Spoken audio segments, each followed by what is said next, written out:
What up, everyone? I'm sure a lot of you know who I am. For those of you who don't, name is Nick DiGirolamo. I come from Phillipsburg, New Jersey.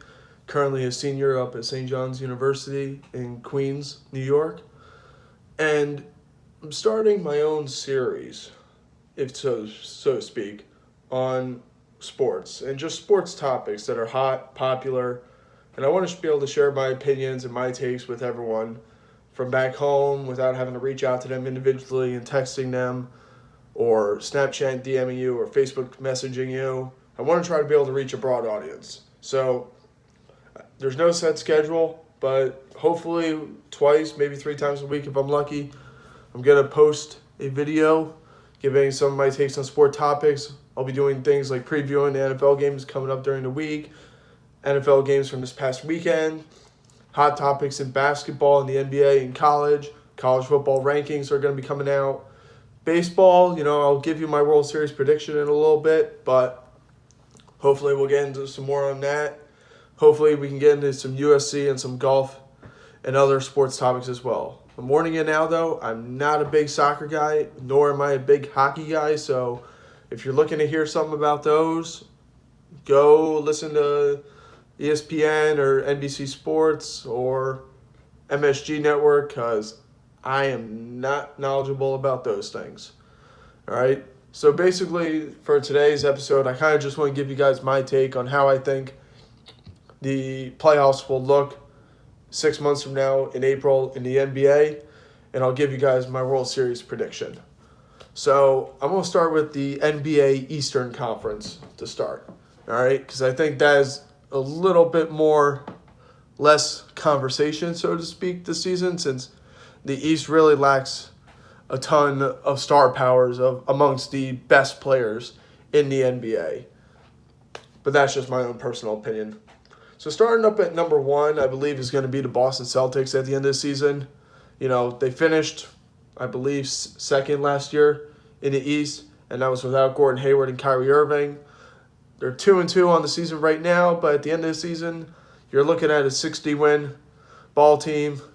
So I'm pretty confident they're going to get the 1 seed. Number 2 is probably going to be Toronto, in my opinion. They've been up near the top the last couple of years. They don't shift their organization around too much. I do feel they're much better with Kawhi than they were with DeMar DeRozan. But, we'll see how things play out there. Obviously, they have to learn how to be able to finish and get to the finals, because they should have already at this point. And plus, LeBron is now out of the East. 3 seed, I'm going to go with the Sixers. They didn't add too much to their team this year, but having Markelle Fultz there should help them out a bit more, especially if he can get his jump shot down correctly.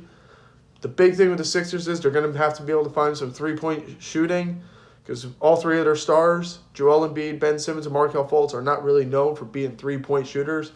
I know Ben Simmons or Joel Embiid will pull from 3 on occasions, but, I don't see any one of those 3 being able to take 10 three-pointers a game. Now it gets to be a little bit more tricky in the East, mainly because you have to figure out, okay, who's going to be able to carry their team and get up to, that 4, 5, 6 level mark, all right? And for the 4 seed, I'm going to go out on a limb here, but I'm going to go with the Indiana Pacers, all right? They don't have a true, stud or number 1 guy that's making 20, 30, 40, 50 million dollars. But, Victor Oladipo is a nice player. They got a nice set of role players. I don't think they'll get the 4 seed by much. You're looking at what the West was like last year, where you got seeds 3 through 7 all within 2 games of each other. But I'm going to say the Indiana Pacers get there on a tiebreaker, so to speak. 5 seed, I'm going to go with the Washington Wizards. John Wall and Bradley Beal are a great backcourt duo. Their front court obviously has been in troubles at times, and will Beal and Wall have any friction this season? They could very easily get a 4 seed. They've been able to do it in the past, the Wizards have. We don't know that yet. I think they get a 5. I think they, miss out on the 4 seed and home court advantage by a game or 2, or they might not get on tiebreaker with Indiana. Again, those 2 are a toss-up, though. For the 6th seed in the East, I'm going to go with the Detroit Pistons, and as a very, very dangerous 6th seed. They're 2-0 right now in the season. They have arguably one of the 3 or top 4 backcourts in the entire NBA with Blake Griffin and Andre Drummond. You know, I honestly feel like they could honestly get a 4 seed, but I'm gonna go with a 6 seed because I don't see the Detroit Pistons being able to get a 55-win season, which I think is where they need to be in order to get the 4 seed or a 3 seed or higher. I just don't see them being able to do that.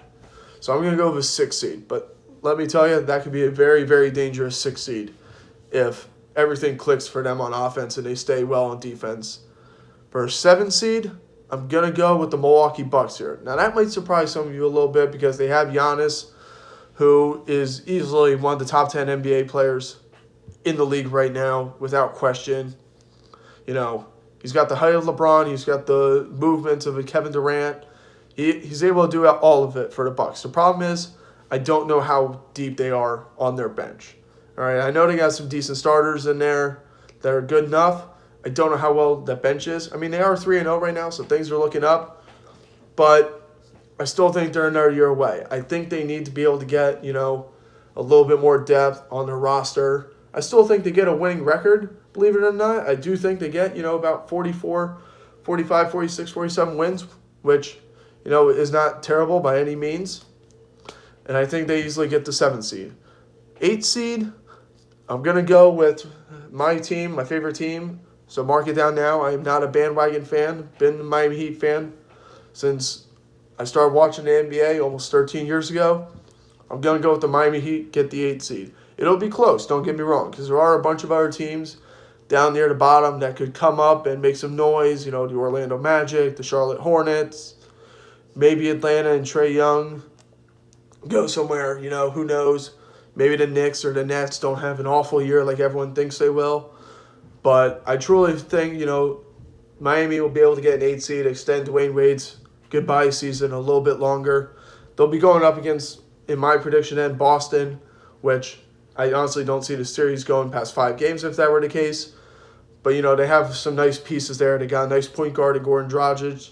They got a nice center in Hassan Whiteside, who I think is very much underrated. And they have some other decent players. But I think they are a little bit behind in the East. I hope they get higher than an 8, but realistically I see them getting an 8 seed for now.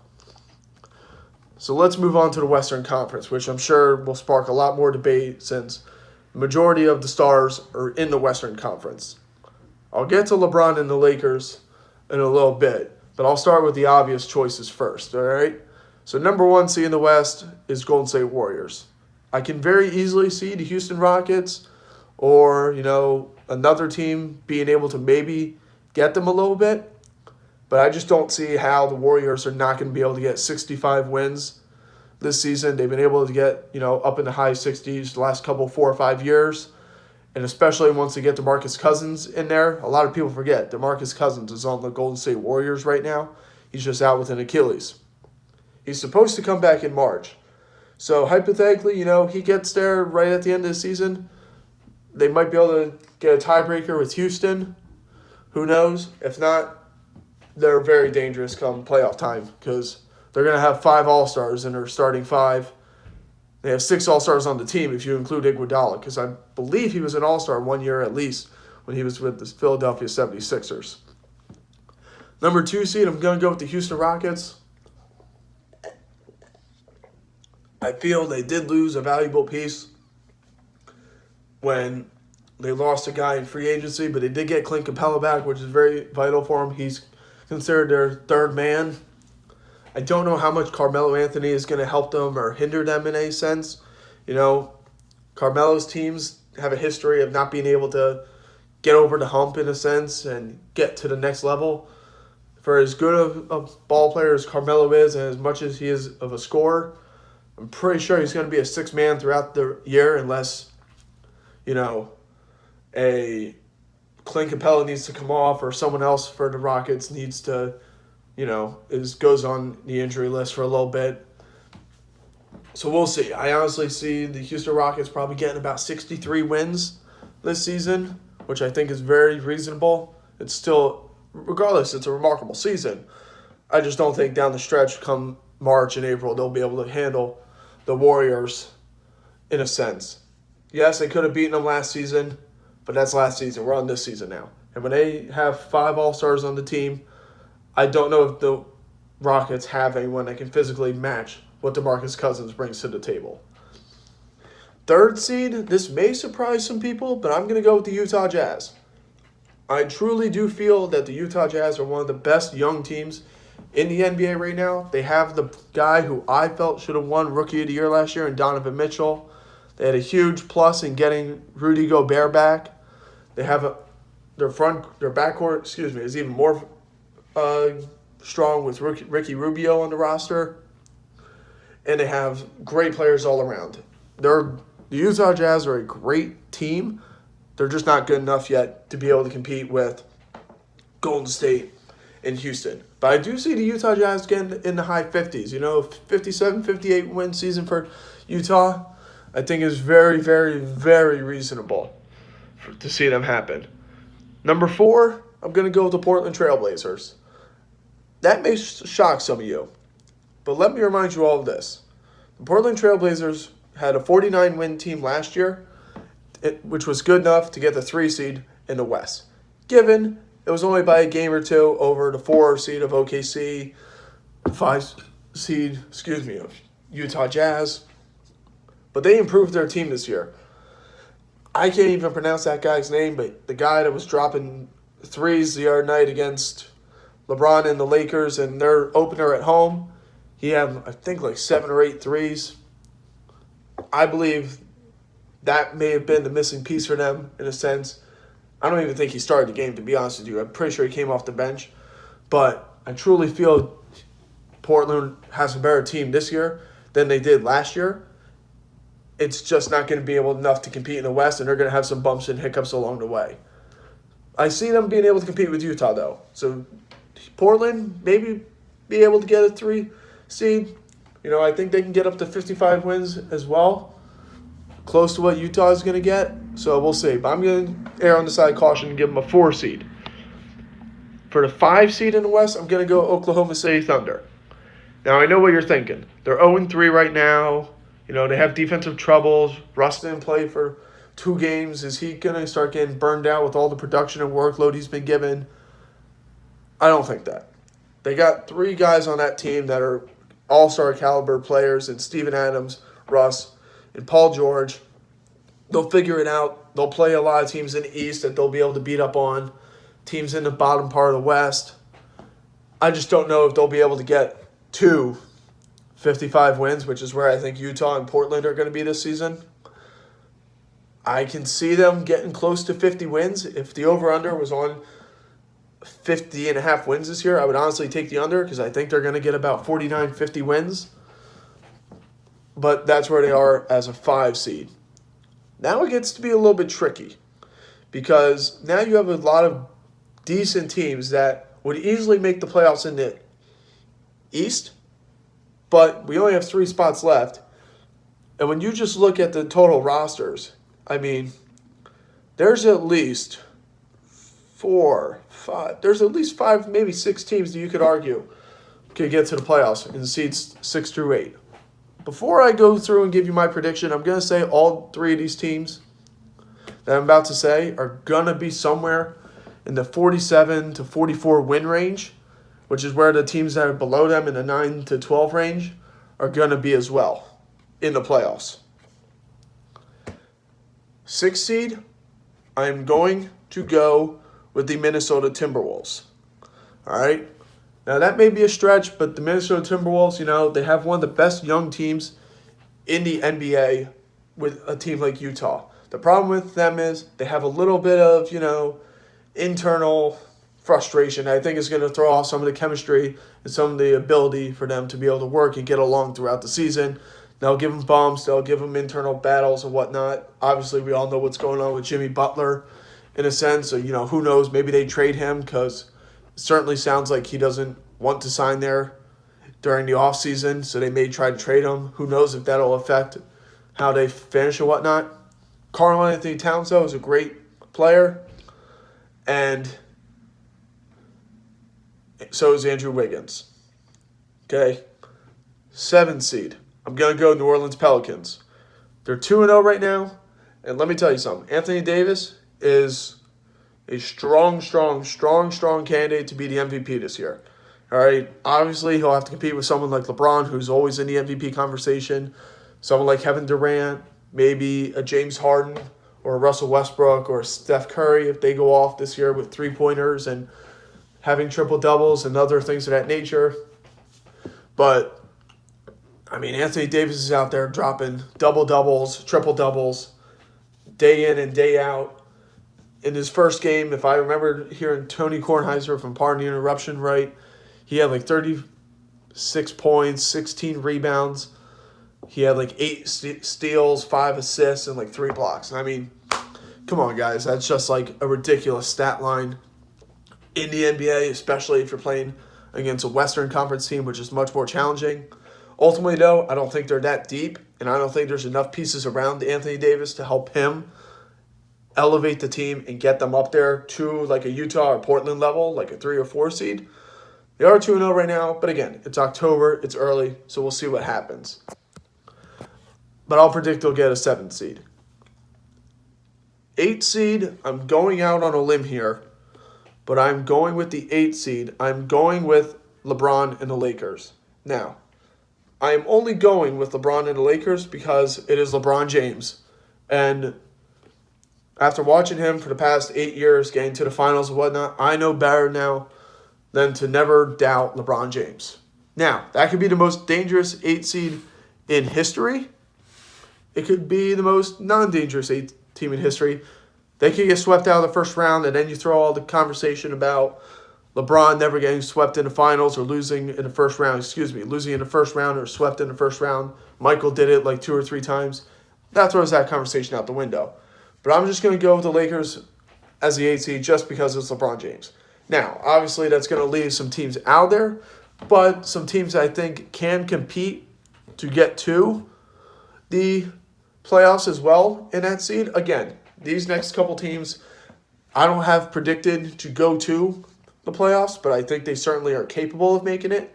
I wouldn't suspect them to get up any higher than a 5 seed, and that's a stretch. I would say if you want to expect them to get up there, it'd be like a 6, 7, or 8 seed that comes down towards the end of the season.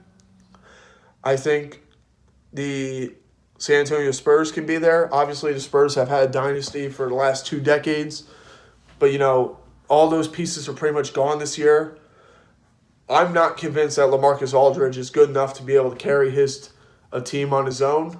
And now he does have DeMar DeRozan in a sense, but I'm not convinced that DeRozan is able to catapult his team either. The 2 of them combined, yeah, it could make an argument. I was going to lean to putting them in as a 7 or 8 seed, but I think they're a year away. I think they need to be able to get someone else in free agency to help them out or have another better role player. Because let's be honest, they've lost a lot of people. If Tony Parker would have stayed, I'm not saying Tony Parker is as great as he used to be 10 years ago, 5 years ago even, but I truly do think if Tony Parker would have stayed, I probably would have given him a 7 or 8 seed, but he left. The Denver Nuggets, they're a good young team too. They got Jamal Murray. They got Nikola Jokic, who is a great big man. I think they're just a star away from being able to get up there as well. Dallas Mavericks, Phoenix Suns, they got nice building pieces, but they just need another star. Dallas has Doncic, who 3 years from now, we're looking at potential MVP candidate. I mean, the guy's the most accomplished guy in European history. Phoenix Suns, they got Ayton, who some are saying will be the best first-round pick in the last couple of years. And you got Devin Booker, who I think is one of the 5 best scorers in the league. And then you got the rest of the teams near the bottom. I don't think Sacramento is going to be stellar this year. I don't think Memphis or the LA Clippers will be there this year. But that's just my opinion again. So to recap, Golden State 1 seed, Houston the 2 seed, 3 seed Utah Jazz, 4 seed Portland Trail Blazers, 5 seed Oklahoma City Thunder, 6 seed we're going with the Minnesota Timberwolves, 7 seed New Orleans Pelicans, 8 seed Los Angeles Lakers for the Western Conference, that is. All right, and now that I've talked about basketball for a good 20 minutes almost now, I'm going to get into the MLB playoffs, which kick off tonight, or first pitch tonight, I should say. You got the Boston Red Sox against the Los Angeles Dodgers, two of the biggest markets in Major League Baseball in Boston and Los Angeles. Last year, you had two great markets as well. I truly don't think that the series will go 7 games. I don't. I'm going to say Boston wins the series in 6 games. However, I would not be surprised if it goes 7 games. And personally, I think I should say, Major League Baseball wants the series to go 7 games because the MLB is not getting the same attention and recognition for the playoffs this year as they were last year. Given it's very similar, Astros are kind of like this year's Boston Red Sox in terms of scoring points and things of that nature, and they're going up against the Dodgers again.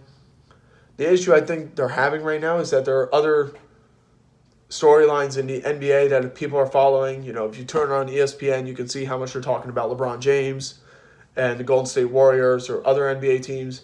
Obviously, there's tons of stuff going on with football, with the rookie QBs. Patrick Mahomes is lighting it up in his second year, the LA Rams. Everyone's talking about when Eli Manning will be gone from the Giants, which is a separate discussion for a different video.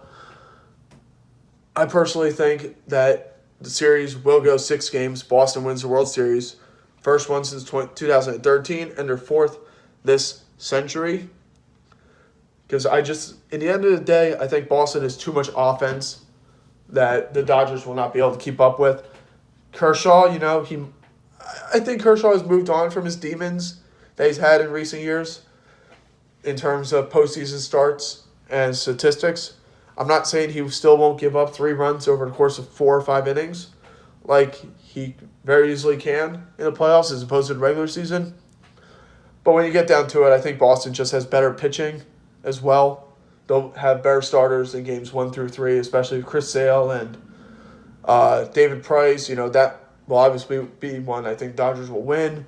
However, I think Boston will win Game 1. I believe Game 2 will be won by the Dodgers because I think they'll be able to get to David Price early, and Boston just won't be able to recover. Game 3, you're moving out back to Los Angeles because Boston is the higher seed. I think the Dodgers win Game 3, actually, and they go ahead in the series 2-1, mainly because the time difference might affect Boston at the start of the series. I'm not sure when they go out to L.A., but I think they make that up by the time Game 4 comes around and they win that, and then Game 5 comes back. Kershaw would likely be starting by that point then, but I don't know if he'll have the same stuff as he does tonight on longer rest. So I'm going to say Chris Sale wins that game. And then it comes back to Boston.